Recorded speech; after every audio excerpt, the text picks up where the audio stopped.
Mégas pour le groupe RRDP. La parole est à Madame Dominique Orléac.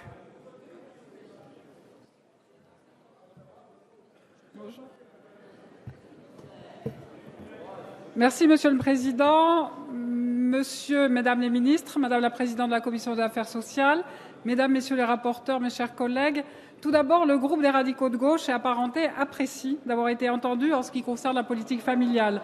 En effet, nous avions demandé à ce qu'il n'y ait pas de report de la majoration des allocations familiales de 14 à 16 ans, que la prime à la naissance soit bien maintenue pour les enfants, quel que soit leur rang, enfin que cette prime soit versée à la naissance de l'enfant avec la première prestation liée à la naissance de l'enfant, comme nous le demandions également. Nous sommes donc satisfaits de ces mesures que nous réclamions.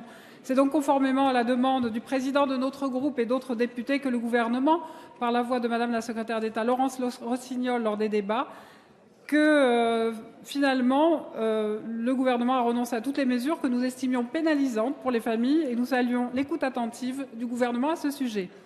Toujours dans un esprit de justice sociale, nous nous réjouissons de la suppression des franchises médicales pour les patients qui bénéficient de l'aide à la complémentaire santé, comme le groupe radical, républicain, démocrate et progressiste l'avait proposé par le biais d'un amendement frappé de l'article 40, mais repris par le gouvernement, puis d'un amendement sollicitant la remise d'un rapport au Parlement sur ce sujet.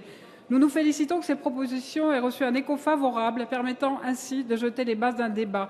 Il s'agit là d'un marqueur fort d'une politique sociale plus juste, qui viendra renforcer notre pacte de solidarité, alors même que nous étions opposés fortement en 2007, dans ce même hémicycle, à l'instauration de ces franchises que nous considérions comme de véritables taxes sur la maladie.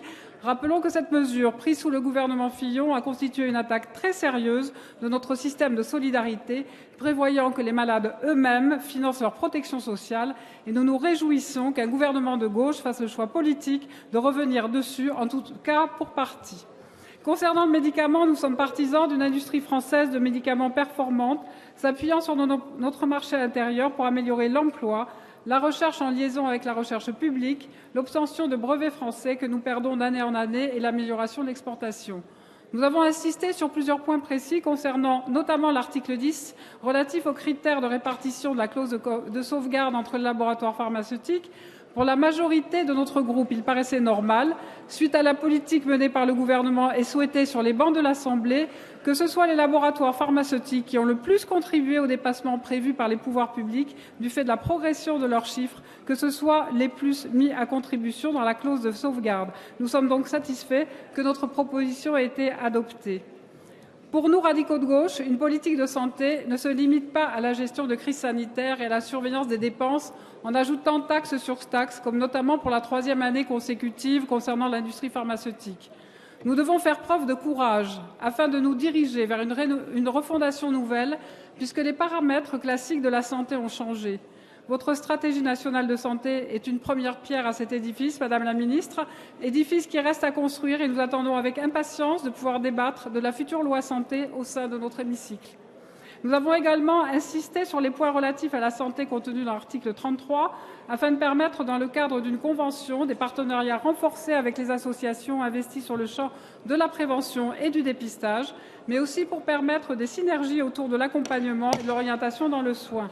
Enfin, notre groupe a proposé différents amendements qui ont été adoptés concernant le régime social des indépendants.